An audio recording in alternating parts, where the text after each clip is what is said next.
Hi guys, here we are going to check how to enable the WSL in Windows. Let's check whether the WSL is already enabled in Windows.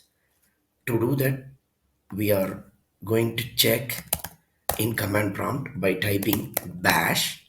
Bash is not recognized. So we to enable the WSL, we are going to control panel.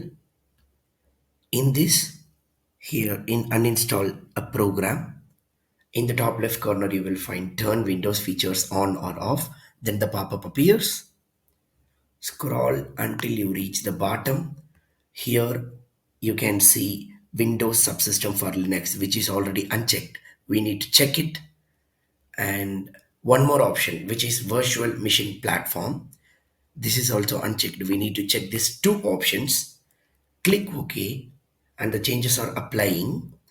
Even though the changes are applied, we need to restart the system so that the changes will reflect.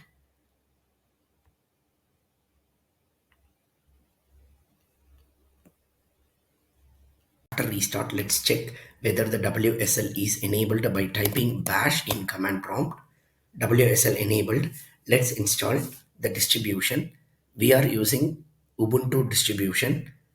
To install this, we'll go to the first link,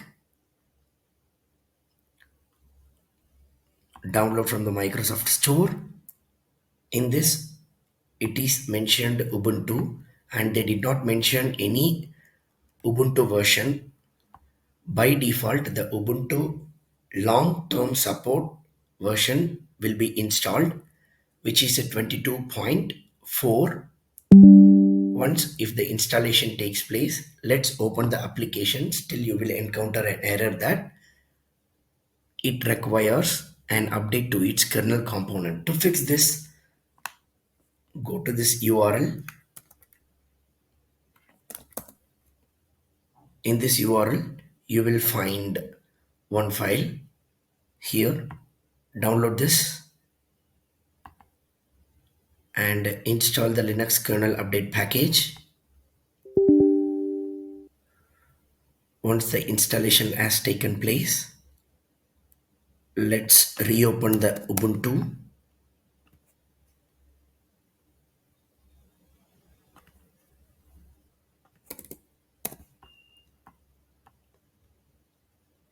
Here the installation may takes few minutes, and then once if the installation is done, we can type the username and password. I'm keeping Sam. Password. Yeah, confirm. Yes, we are in the bash. Let's check in command prompt by typing bash. Yeah, we are now in the Linux bash.